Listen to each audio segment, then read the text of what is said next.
그리운 선생님.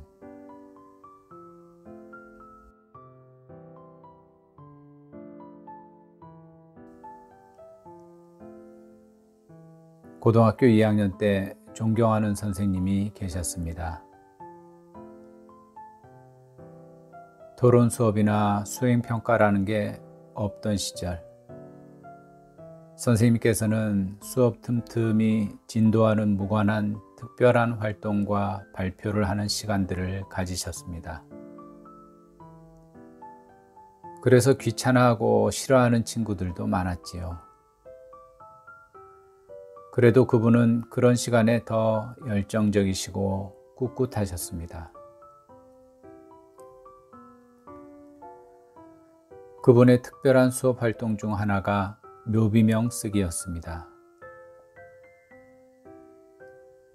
어느 날 선생님께서는 지금 가지고 있는 것 중에서 제일 깨끗한 종이를 한 장씩 꺼내라고 하셨습니다. 그리고는 이렇게 말씀하셨지요. 자, 이제 너희는 모두 죽었다. 그리고 너희 무덤 앞에는 묘비가 하나씩 서 있다. 지금부터 자기 무덤 앞에 새겨 넣을 묘비명을 적어봐라.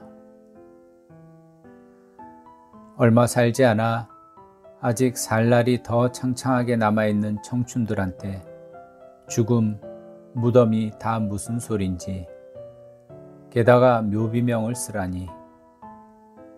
모두들 황당해했고 늘 선생님 수업 방식에 불만이 많던 친구들은 또 이상한 걸 시킨다며 노골적으로 씩씩거리기도 했습니다.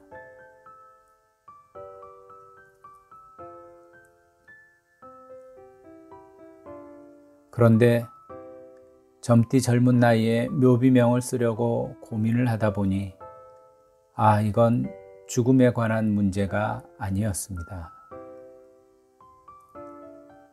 삶과 관련된 문제였습니다.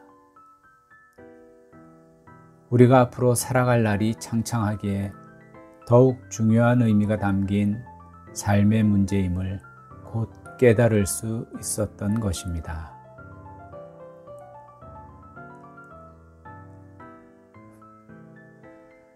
나를 포함한 대부분의 친구들이, 아니 대한민국 대다수 고등학생들이 일찍부터 입시에 내몰려 바쁘고 힘들게 지내면서 정작 자신을 돌아보고 어떻게 나다운 삶을 살 것인지를 제대로 한번 생각해 본 적이 있었을까요? 그런데 단 한 줄이라도 묘비명을 쓰기 위해서는 먼저 앞으로 내가 살아가야 할 삶을 정말 진지하게 고민해 보지 않을 수 없었던 것입니다.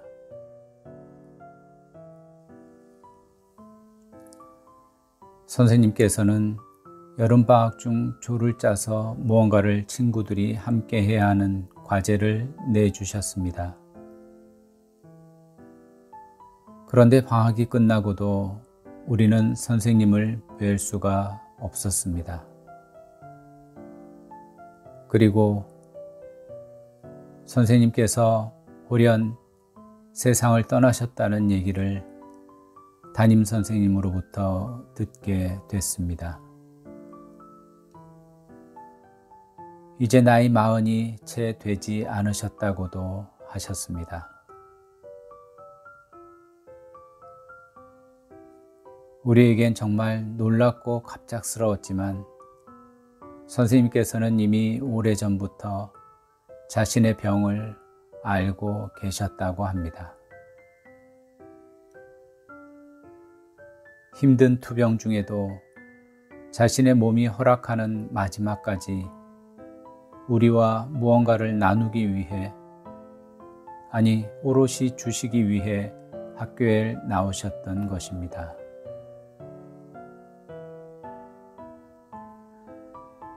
물론 많은 친구들이 숙제를 하지 않았지만 선생님께서는 끝내 교과 공부가 아닌 마지막 과제 검사를 하지 못하셨고 우리는 그분의 영정만을 볼 수 있었지요.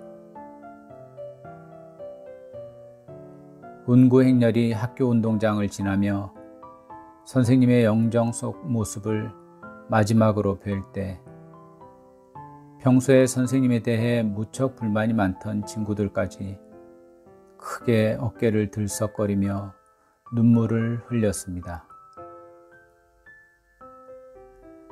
다 큰 고등학교 남학생들이 그렇게 울 수 있다는 걸 나는 그때 처음 알았습니다.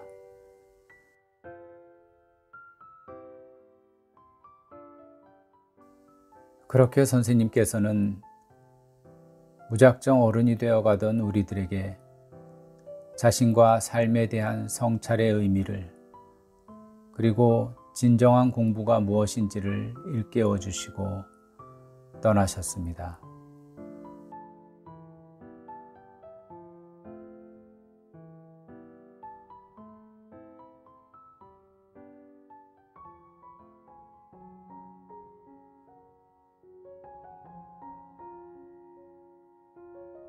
지금 그분을 생각하면서 강길을 걷고 있습니다. 살다가 한 번씩 멈추어 서서 내가 지금 가고 있는 길을 그리고 그 길을 품고 있는 세상을 맑은 눈으로 둘러보고 마주서는 일이 얼마나 중요한 일인가를 다시 한번 생각합니다.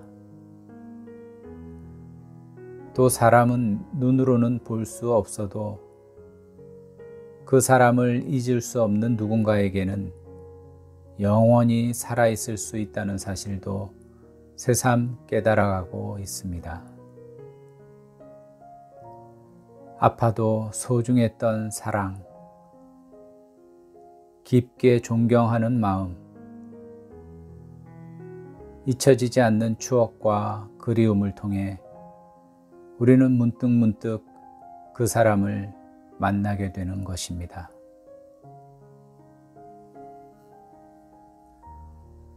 오늘은 잔잔하게 흐르고 있는 강물 가까이에서 노랗게 피어나 가만히 흔들리고 있는 꽃다지 풀꽃들이 참 좋습니다.